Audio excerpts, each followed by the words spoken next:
Assalamualaikum warahmatullahi wabarakatuh. Salam sehat semua. Saya Dr. Muhammad Faris, spesialis bedah saraf, konsultan tulang belakang.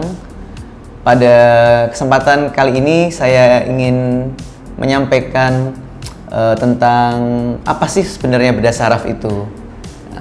Jadi bedah saraf itu adalah suatu ilmu yang mempelajari tentang pencegahan, tentang diagnosis, kemudian tentang tata laksana terhadap susunan saraf pusat maupun susunan saraf tepi.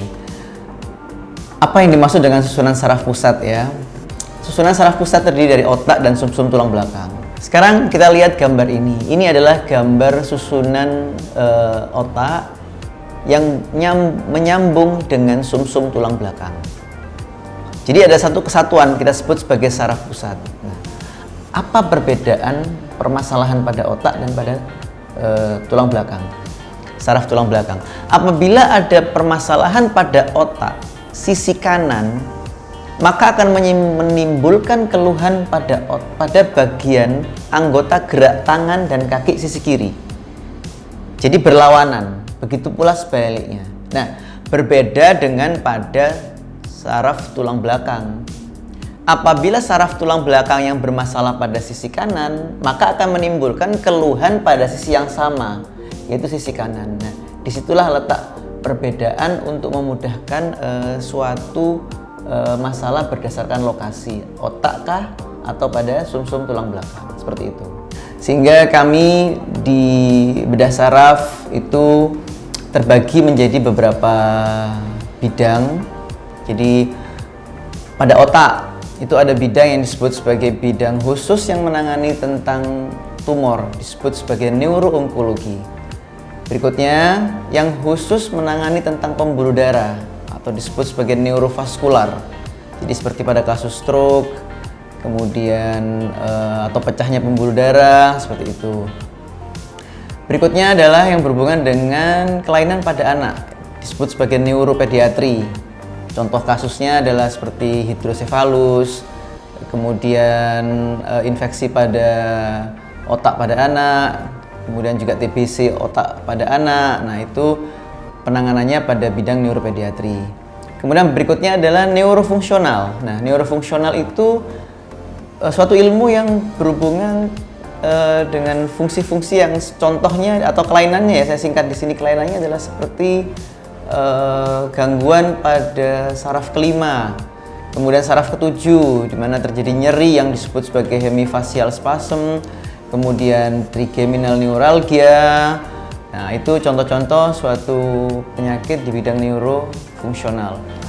Berikutnya adalah bidang neurotrauma. Jadi bidang neurotrauma dan neurointensive care. Jadi bidang ini adalah bidang yang menangani kegawatan pada otak. Jadi sebagai contoh, pasien yang mengalami cedera atau kecelakaan jalan raya, jatuh misal, terbentur, kemudian terjadi penurunan kesadaran. Jadi penanganannya bisa terjadi cedera pada tempurung ya, kemudian pada otak.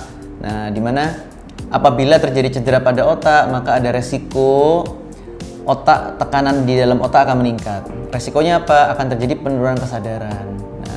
Disitulah peran seorang dokter neurotrauma, neurointensive care untuk melakukan manajemen penurunan tekanan intrakranial, kemudian apabila diperlukan dapat dilakukan tindakan operatif guna menurunkan tekanan intrakranial atau tekanan di dalam otak dengan segera. Dalam hal itu, neurotrauma tidak terlepas dari yang disebut sebagai neurointervensi. Jadi selain penata laksanaan operasi, juga penata laksanaan pencegahan terhadap peningkatan tekanan intrakranial lebih lanjut. Nah, berikutnya adalah neurospinal. Nah, itu kebetulan bidang yang saya dalami. Nah, neurospinal itu adalah suatu ilmu yang mempelajari tentang gangguan pada tulang belakang. Nah, gangguan pada tulang belakang itu kita bagi menjadi bisa karena faktor degeneratif, faktor proses penuaan. Berikutnya bisa juga disebabkan oleh karena trauma pada tulang belakang. Berikutnya disebabkan karena adanya suatu infeksi atau suatu onkologi atau suatu tumor pada tulang belakang. Kemudian disebabkan juga bisa karena infeksi, salah satunya TBC tulang belakang atau gangguan pembuluh darah yang mengenai sumsum tulang belakang. Nah, dibagi lagi cedera pada tulang belakang dibagi bisa bermasalah pada daerah tulangnya saja atau terjadi masalah pada sumsum. Nah, namun keseluruhan itu nanti akan menjadi satu dan akan menimbulkan suatu gejala yang mana gejala itu berhubungan dengan gejala pada tulang belakang. Contoh yang paling gampang gejalanya adalah misal jepitan nih, ada jepitan pada, ini saya ambil suatu dummy ya. Misal jepitan pada saraf di daerah tulang belakang yang keluar ini, maka akan menimbulkan suatu gejala nyeri yang menjalar pada kaki. Ya, misal ini pada leher, maka menjalar pada tangan. Atau misal yang terjepit daerah tengah ini. Nah, kalau pada daerah punggung bawah bisa menyebabkan gangguan jalan. Jadi di mana pola jalannya semakin lama akan semakin memendek. Apabila yang terkena pada daerah leher atau daerah punggung atas, torakal, maka akan menimbulkan suatu gangguan yang lebih berat, biasanya seperti gangguan jalan. Jadi pola jalannya tidak bagus, kemudian ada kelemahan pada anggota gerak kaki maupun tangan. Nah, itu apabila yang terkena di daerah tengah. Nah, sebenarnya apakah bedah saraf itu berarti semua akan dilakukan tindakan pembedahan? Tidak. Nah, seperti yang saya sebutkan di awal, kita adalah suatu bidang yang mana ada suatu spine wellness. Jadi kita bisa melakukan suatu pencegahan. Jadi kita sampaikan kepada pasien preventifnya bagaimana supaya tidak terjadi, atau apabila sudah terjadi sesuatu bagaimana supaya itu tidak bertambah semakin berat kelainannya, seperti itu. Nah, kalau memang dengan tahapan-tahapan obat tidak membaik, kemudian fisioterapi juga masih belum membaik, maka langkah terakhir yang kita ambil adalah suatu tindakan operatif. Nah, sekarang saya akan memperkenalkan apa sih misal pada operasi pada saraf tulang belakang. Jadi yang utama adalah kita harus melakukan pembebasan pada saraf yang terjepit. Itu prinsip yang utama. Apabila ada saraf terjepit, prinsip utama harus kita selamatkan sarafnya dan harus kita bebaskan. Sekaligus mempertahankan struktur tulang belakang agar tidak mengalami instabilitas atau gangguan yang lebih lanjut pada tulang belakang. Pertanyaan masyarakat yang sering datang ke saya, dok, apakah harus selalu dipasang pen atau implan? Jawabannya adalah tidak. Tergantung kasusnya. Nah, ini akan saya kenalkan apa sih operasi-operasi pada bidang neurospinal. Pertama, dibagi menjadi minimal invasif. Nah, minimal invasif itu adalah suatu teknik operasi yang mana dengan bukaan kecil. Bisa dengan mikroskop atau dengan endoskopi. Nah, ini perlu ditekankan bahwa endoskopi adalah salah satu teknik operasi.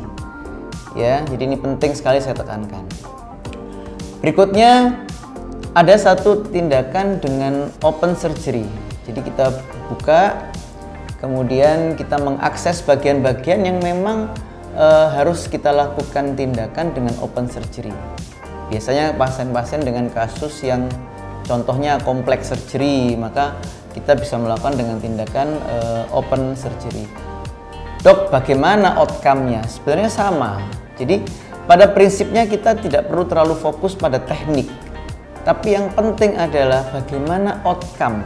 Nah, ini yang perlu kita edukasi masyarakat ya. Jadi jangan kita terfokus pada satu teknik ini, tidak. Jadi teknik itu banyak ya, tergantung patologis atau kelainan yang kita jumpai, dan kelainan yang kita jumpai akan menentukan apa tindakan terbaik untuk masalah yang kita hadapi, seperti itu. Demikian edukasi yang saya sampaikan. Saya berharap apa yang saya sampaikan ini dapat membuka wawasan dan memberikan edukasi tentang apa sih bedah saraf itu. Harapan kami semoga kita semua sehat dan sukses selalu. Apabila ada yang ingin ditanyakan, silahkan langsung bisa ditulis di kolom chat. Terima kasih. Assalamualaikum warahmatullahi wabarakatuh.